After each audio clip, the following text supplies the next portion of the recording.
Bună ziua! Astăzi vorbim cu domnul dr. Eric Pearl despre reconectare. Hello, today we will speak to Dr. Eric Pearl about the reconnection. Thank you for your time. It's my pleasure to be here.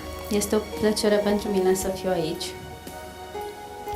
So, I would like that our audience to know more about reconnection. Aș vrea ca publicul nostru să știe mai multe despre reconectare.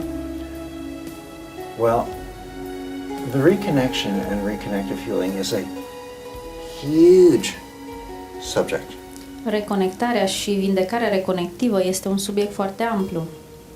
It's so huge that to teach people how to really access this at the highest level. Este atât de amplu încât ca să îi învățăm pe oameni să acceseze aceste frecvențe la cel mai înalt nivel, We've had to expand our seminars from 2.5 days into what are now called training programs of 4.5 days. a trebuit să extindem programele noastre de la 2 zile și jumătate la 4 zile și jumătate. So before I start by using words, Înainte de a începe să folosesc cuvinte, let's use feeling or sensation. să folosim întâi sentimente sau senzații. So, give me your hand for a moment. Dă mâna ta, Open your fingers.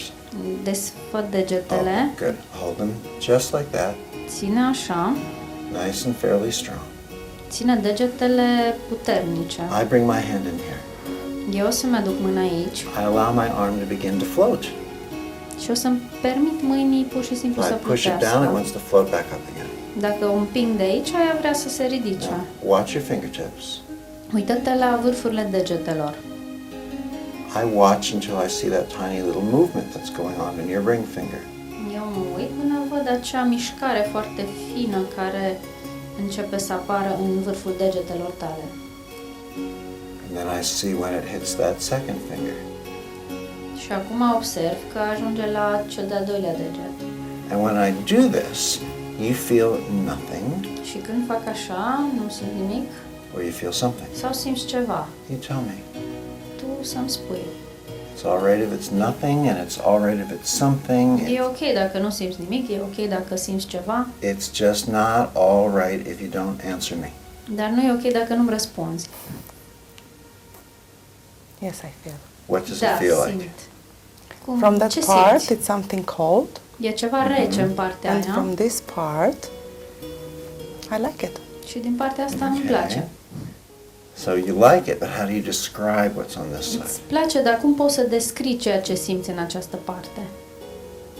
Something beautiful, non-invasible. Non-invasive and frumos. invisible. Okay. Invizibil, non-invaziv. Now again, open your fingers wide. Desfă watch mai your tare fingers. degetele și uită-te la ele. Do you see that tiny little movement in them? Vezi că Yes. se mișcă, e o mișcare foarte ușoară acolo. Are you moving your fingers or are your fingers moving themselves?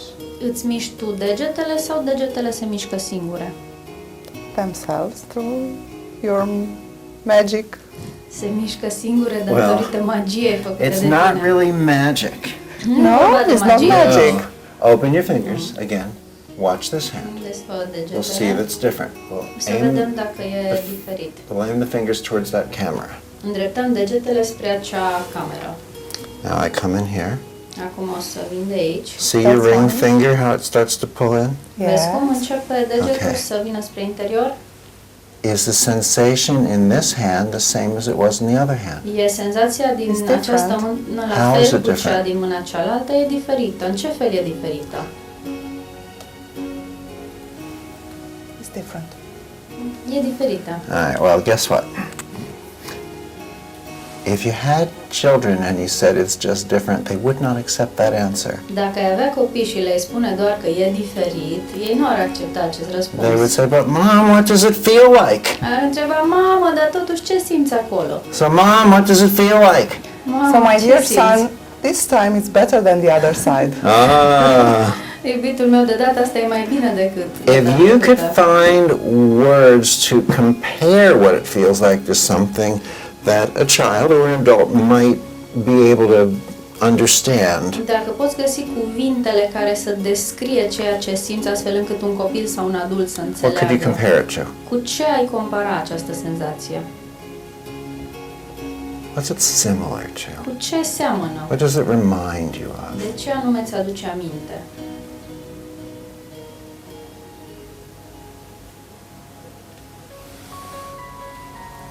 Winter.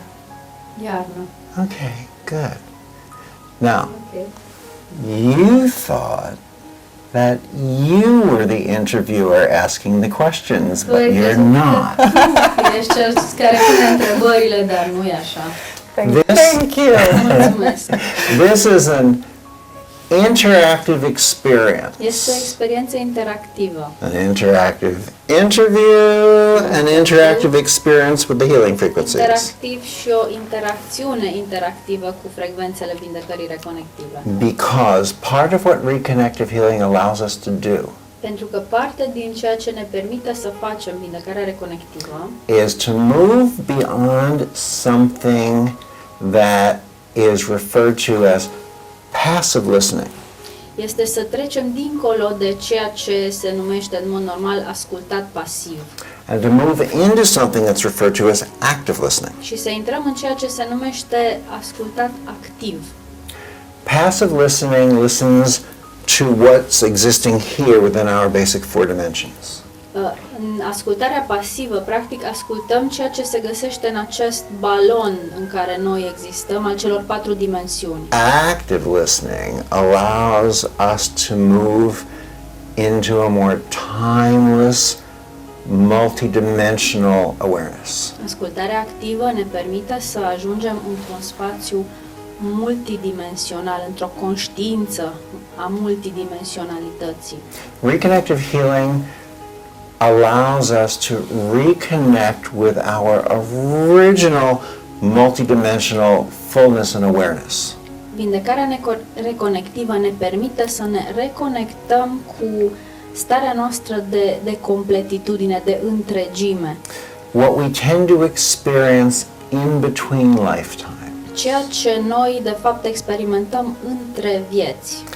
What some people refer to as their experience when they have a life after death experience or a near-death experience. Unii oameni se referă la experiențele de genul ăsta ca fiind experiențe de moarte clinică sau experiențe în apropierea morții.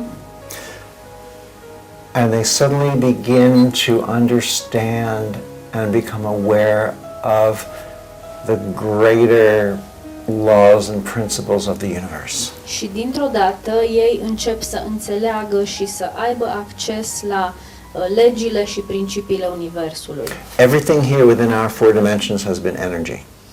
În acest spațiu al celor 4 dimensiuni în care noi funcționăm, totul a fost energie. But according to a lot of the scientists and the researchers, when we interact with the reconnective healing spectrum, Dar cum spun mulți oameni de știință și sunt deja studii făcute pe tema asta, atunci când noi interacționăm cu acest spectru al frecvențelor reconective, we move beyond just the energy that's been accessible to us here on Earth. trecem dincolo de această energie care a fost accesibilă până acum pentru noi aici pe Pământ, Into an expanded spectrum of new levels of energy, light, and information. într-un spectru extins de noi energie, lumină și informație.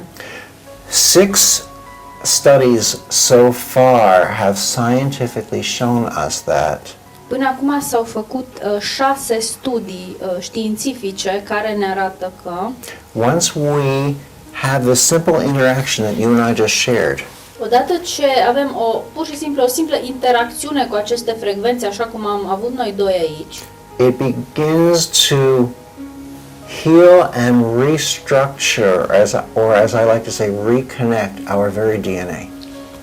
efectiv se reconectează structura ADN-ului nostru, începe să se vindece. This is wonderful.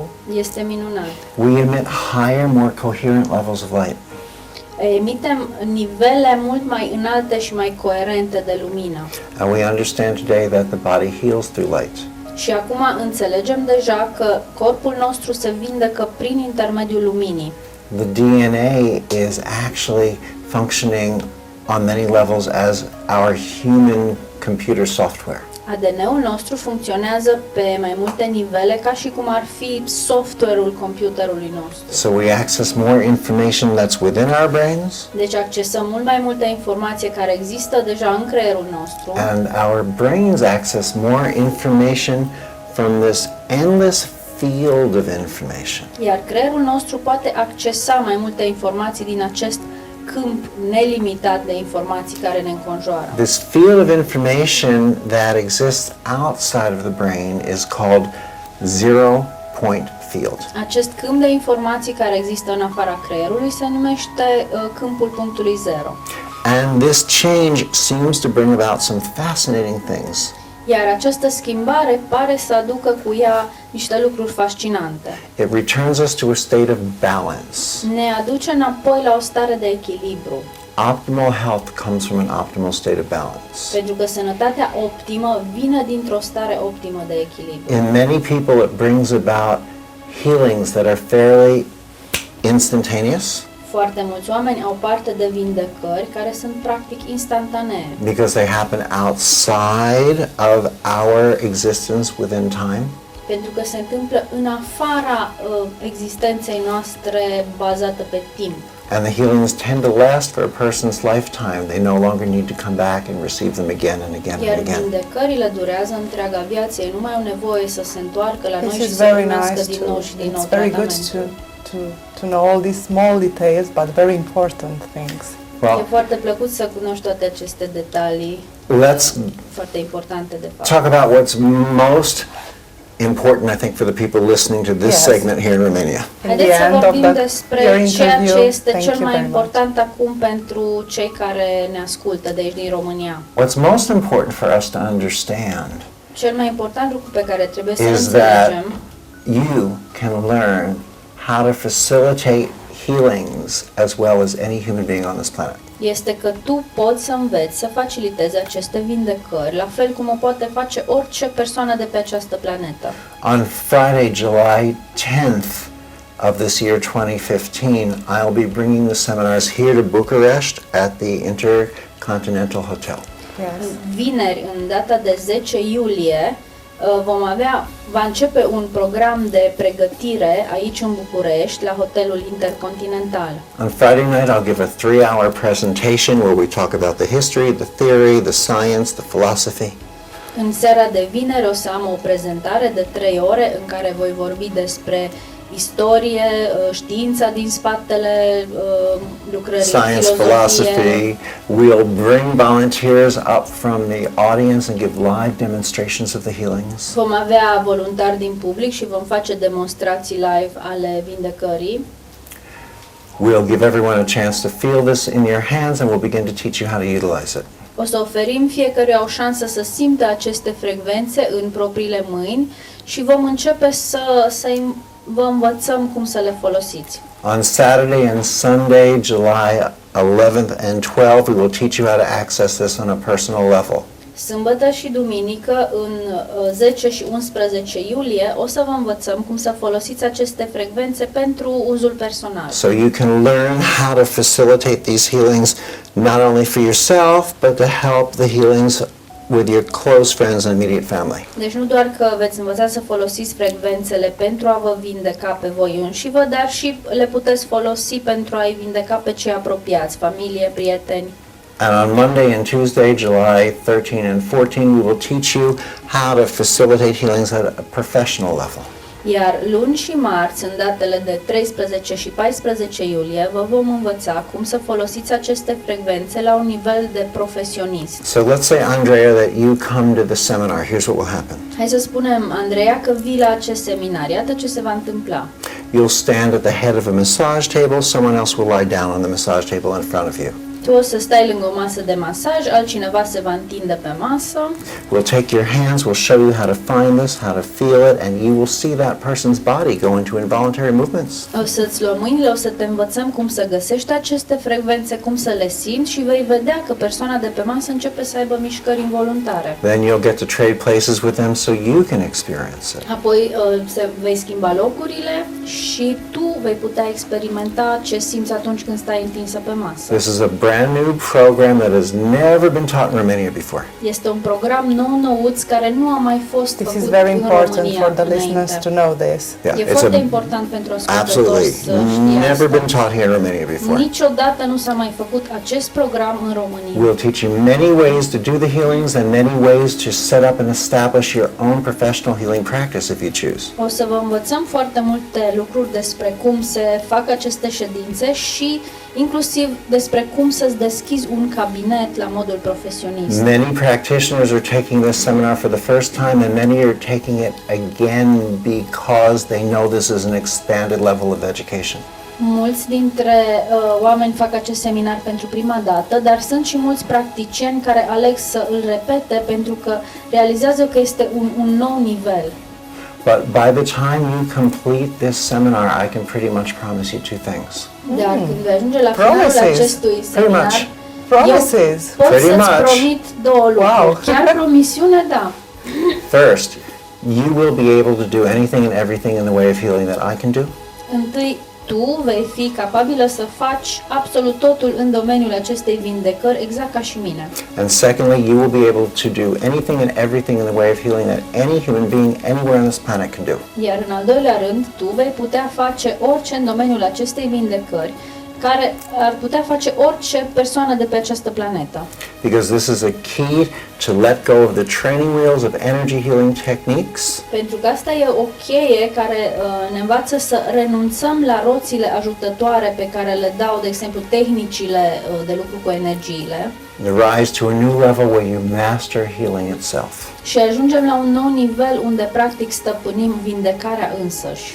And I have a personal reason for wanting to bring this new seminar to Romania. Și am un motiv personal pentru care vreau să aduc acest seminar nou-nouț tocmai aici în România. My grandmother was Romanian. Bunica Oh my mea a God. fost româncă, o doamnă. Oh my God. Yeah. Now we understand your roots. Acum înțelegem. Welcome back in the family. înțelegem rădăcinile. Thank Bine ai you. venit Thank you. înapoi în So familie. Thank you for the interview. Thank you for your you. time. My Mulțumesc. pleasure. A And fost I plăcerea know mea. that we can't cover anywhere near the material that we want to. Thank you very Cred că much. So- It was more than expected. That's all right. If we go to Mulțumesc. thereconnection.com Dar dacă intrați pe Please. site-ul or Reconectării, Google up Reconective Healing or Eric Pearl, Google up Reconective Healing or Eric căutați pe Pearl, Google you Vindecarea will Reconectiva sau Eric find Pearl. much more information and clarity. veți găsi And they mult will mai have- multe informații și claritate. And they will have all the information on AMA radio station. Și Wonderful. Everything găsi multe to informații open și this pe- magic again. Thank you. Oh, very and much. just so everyone knows, the seminar is translated simultaneously into Seminarul Romanian este with tradus headsets, simultan în limba so you don't have to română. know any English. Deci Oh, nu this trebuie is să important. știe engleză. Good. Thank Asta e you very important. Mulțumesc foarte mult. Thank you again. Thank you, my And see you pleasure. in July. See you in Ne July. vedem în iulie.